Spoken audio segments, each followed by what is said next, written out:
Ahoj, já jsem prasátko Manina. Tohle je můj bratříček Patrik a maminka Pevnina. A tohle je můj tatínek Uhos. Prasátko Manina. Uhos věší obrázek. Dnes celá rodina si čtou knížky v obýváku a koukají na Sotní Barbaru. Měli bychom si ten obrázek pověsit na zeď. Já si budu ho věšet na okno. Prosím tě, dej mi to, já jsem tomu expert. Na to bych teda chtěla vidět. Na rozdíl od tebe to umím věšet. Fuj, ty tvoje palačinky z hosticích, fakt se mi chce zvracet. No tak skvěle, jedu do Polska nakupovat nějaký ty blbůstky za levno. Potom se vrátím. Ale pokud to nebude pověšený, tak budeš ty k večeři. Dobře no, a stejně to nevyjedeš. Nazdar. Čau. Tak a jdeme věšit. Máme tady těho spousta. Ano, takže jdeme věšit, takže. Vezmeme tu blbůstku, takže vezmeme jako první metr a řízneme se. Tak. A takže, kam bychom to cca dali? Třeba tady. Tak. No skvěle. A teď potřebujeme hřebíky a kladívko. Takže, tohle a tohle. A jde se makat. Takže. Tak, pořádně, ještě. Nerozbít tu zeď, prosím tě. Ale neboj se, na to jsem expert. No, skvělý. A je to. Co stalo? To je jenom malá prasklinka, nebo? A je. Pane bož, ty jsi uprvocní mamlas.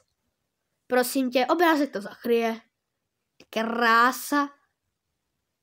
Měl by se zajít k očnímu, je to furt vidět. Aha, no tak co budeme dělat? Nebo víš co, já to vytáhnu. Jen prosím tě, to nerozbí. Neboj se, to bude úplně v pořádku. Rychle zatáhni.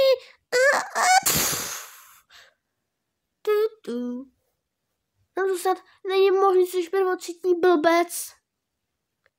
Teď jako děláš, prosím tě, co mě řekni. Jak vidíš, nevypadá to zase tak špatně.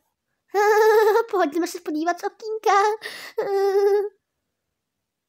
Co s nima je? Že potají chlastali. Halo? My tě pořád vidíme.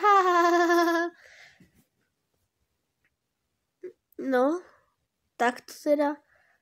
Takže teď se chystá oprava zdi.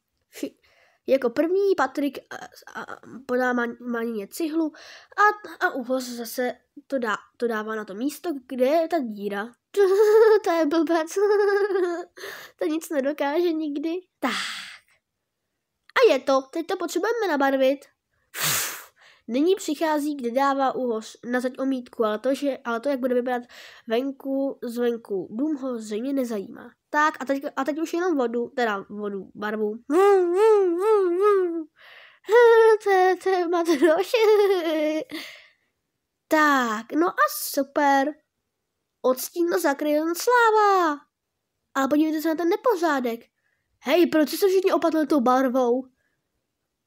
A to pálí. Nejprve Uhos vykoupal děti. Pak Manina vyluxovala.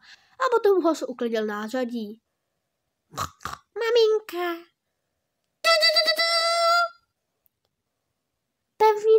Pevnina už je tady. Ona ten kopec zvíjela, stejně mě nezabije. Nazdar. Ahoj. Tak co pověsil si ten obraz, nebo ne?